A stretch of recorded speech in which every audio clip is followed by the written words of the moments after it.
So, as you guys all know, in the workshop we just did, I mentioned I'm part of this group called Iraq Veterans Against the War, and this is something that's very intriguing and exciting for us. Vincent Bugliosi has written a book called The Prosecution of George W. Bush for Murder.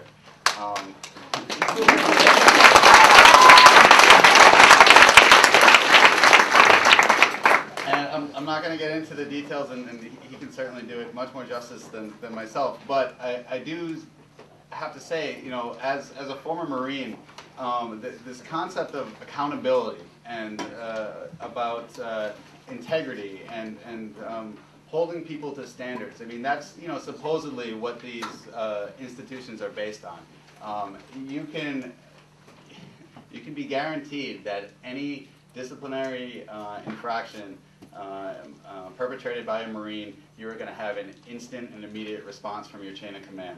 You know, as we say in the Marines, your ass is going to be run up a flagpole. Like, they will come down hard, and they don't joke around when it comes to this stuff. And yet, so we have on one level these very micromanaged issues of holding people to account. And then yet, you extrapolate that onto this macro level, and you have my commander-in-chief. He's acted with impunity, obviously. You know, lied to the entire country, ordered me to go to Iraq based on lies, by willingly deceiving both my chain of command and the entire American public. So, for me, this is not like, oh, wouldn't this be nice type thing. This is very real. If we say that we believe in law, and if we say we believe in the Constitution and holding people accountable for their actions, then this is something that we have to do to restore our democracy. And you know, this is the man that has written the legal brief to do that, and he's with Charlotte Dennett, who is running for Attorney General, and she would be in the position to actually make this happen, to prosecute George W. Bush when he leaves office for murder of American troops in an American courtroom. So I'm going to leave it at that and let Vince take it and probably.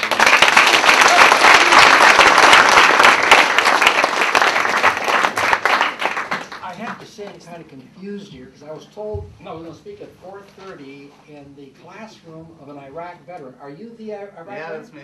Oh. Yeah, but he's he's here first. Right now? No, we're going to another place after this. Oh, we're going to go to your classroom later. That's right. Pretty soon. High school students and college students. Yep. Yeah. Well, when I arrived here today, I looked at this serene college, but I didn't see anyone around. I said, there's no one inside. But there was a lot of people inside, and you're high school students, is that correct? Yeah. Okay. Well, what's your first name, sir? I apologize. Matt. Yeah. Okay.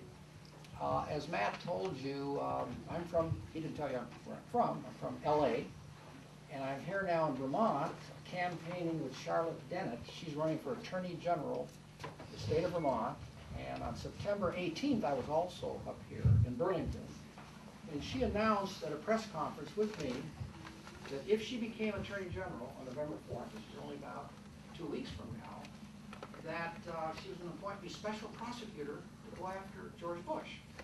So if she wins, then she'll be sworn in on January 20th, 2009, and at some point thereafter, no less than a half a year, I will be taking this case to a special grand jury in Vermont, and I'm extremely confident that I will get an indictment for murder and conspiracy to commit murder against George Bush, Dick Cheney, and Condoleezza Rice.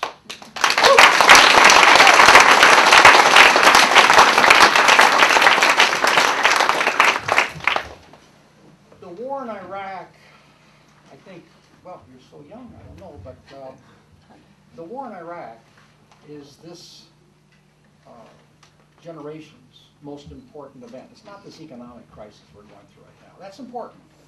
But the war in Iraq is this nation's single most important event. As many as 1 million people might be in their cold graves right now because George Bush took this nation to war in Iraq. And the question is, was it a blunder? If it's a blunder, then it's the second biggest blunder in American history after Vietnam. But I firmly believe, and I think I proved it in my book, that it wasn't a blunder at all, that he took this nation deliberately and knowingly to war on a lie under false pretenses, and therefore under the law. He's guilty of murder for the deaths of over 4,000 young American soldiers in Iraq. And let's not forget, we cannot forget, the over 100,000, and that's a very, very conservative estimate, the over 100,000 innocent Iraqi men, women, children, and babies who have died horrible, violent deaths because of this war. Although I was unable to establish jurisdiction, going to the Los Angeles Law Library, the Ninth Circuit Library, a great number of hours trying to establish jurisdiction. I was unable to establish jurisdiction here in the United States to prosecute Bush for the murder of all these Iraqi civilians. But I was able, unfortunately for George Bush, I was able to establish jurisdiction to prosecute him here in America for the deaths of over 4,000 young American soldiers who died fighting his war in Iraq. Not your war, or my war, or America's war, but George Bush's war. The number's over 4,000, 23, I think, of whom were from the state of Vermont. Is that correct? 23. So every state attorney general around the country has jurisdiction. And some fellow today asked me, he says, well, how come she's the only one that's thinking about doing it? You know, my answer was, I said, I'm going to give you an answer from Mark Twain. Mark Twain, you've heard of him? Very bright guy. I don't think that was his real name. It was Samuel something. Right. I don't read fiction. I only read nonfiction. But Mark Twain made a very perceptive observation. He said, why is it that courage is so common, but moral courage is so rare? Very, very rare. She's got courage. She's stepping up to the plate, telling the powers that be, folks, this is the United States of America. Last I heard, in America, no man is above the law. George Bush violated the law. There's a lot of evidence of guilt, so I'm going to go after him.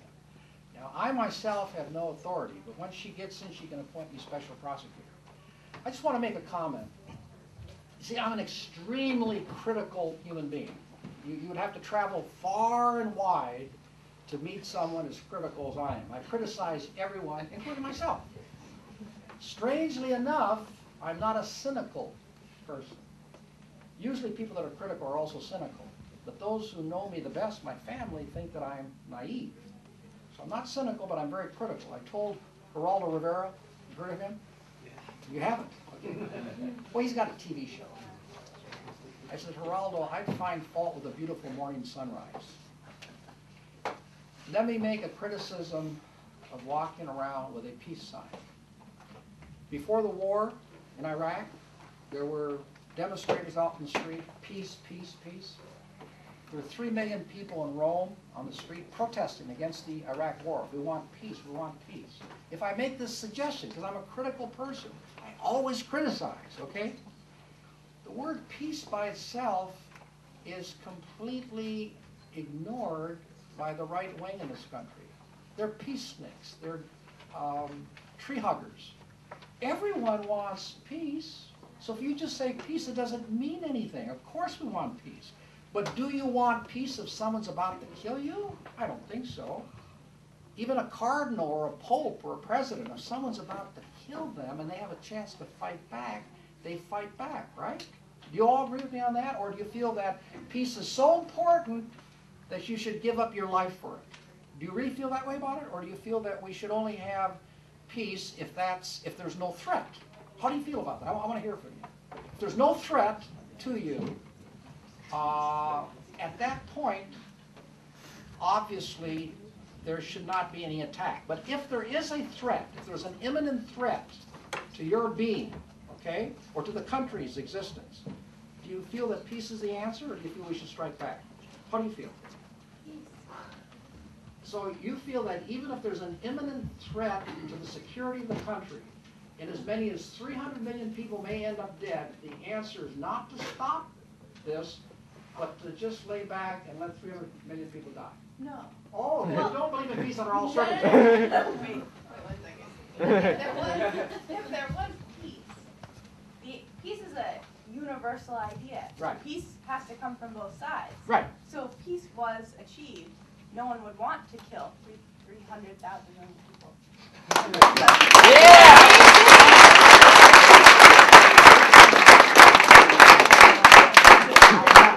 I have a follow-up question. How do you bring about that type of situation where everyone wants peace? How do you bring that about? Well, I think that the peace waging that we are doing right now is a very important step, and Right. if we can spread this idea that is growing in this room, Okay.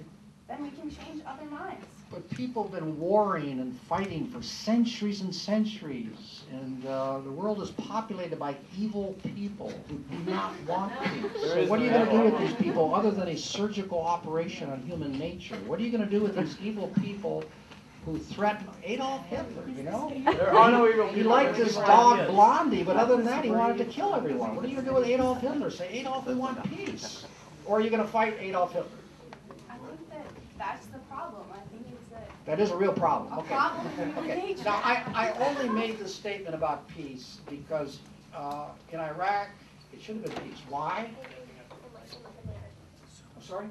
We just are running out of time, so if you can. You're moving me off the stage. That's my point. I'm so sorry. Okay, that's all right. Okay. The point is, yes, we had to have peace in Iraq because Iraq was not an imminent threat to the security of this country. George Bush lied to the country, told us he was an imminent threat. So all I was saying to my wife when I saw all these peace signs, that's not going to influence anyone except those who just want peace. You had to come up with your own words, but they had to be that there was no justification for the war. That's why you wanted peace, because Hussein was not an imminent threat. But just to say, I want peace, everyone supposedly wants peace. So you got to connect the peace with the fact that there was no threat to the security of this country. But if there was a threat, and I think I finally convinced you, if there was a threat, you've got to fight back at that point, okay? Even if you don't care about yourself, if your sister or brother or parents were about to die, you'd get pretty rough with that person, right? Who was about to hurt your parents. So I'm just telling you, implant that little thought in your mind that it's peace where there's a need for peace and there's no justification for war. But now and then there's a justification for war. I just want to put that thought in your mind because I got to live up to my reputation of being extremely critical. You follow? So think about that. It's peace if peace is appropriate. Now and then it's not appropriate. There are bad human beings out there that are trying to kill people. If they're about to kill you, you've got to fight back. Okay, anyway, this lady here is very courageous. And she's going to go after George Bush, and she's going to authorize me to do so. It'll be the biggest murder case in American history. The evidence is overwhelming in my book that George Bush took this nation to war under false pretenses. And many, many thousands of human beings are in their graves right now as I'm talking to you. And someone's got to fight for justice, for them, for their survivors, and bring George Bush to justice. With your help, talking to your parents, friends, and like that. I don't know if you folks can vote yet. Are you old enough to vote? Sometimes. Okay, but you do know people who can vote, right? Okay, if you believe in what I'm saying and what Charlotte Dennett is saying, then I would ask you do whatever you can to get her elected. She has a website address. I don't have a computer myself, but it's CharlotteDennettForAttorneyGeneral.com. If you want to write that down, you'll find out all other types of information. Anyway, it was great talking to you today. Wish all of you the very best of luck.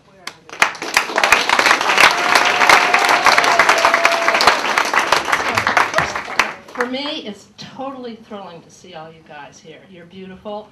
I'm just so glad that you care so much. It's just wonderful. The other thing is, one of the reasons I did this was because I believe in Vermont so much. I believe in Vermonters, and I believe in you. It's really up to you now. We need you to spread the word via the internet, call your friends, call your family.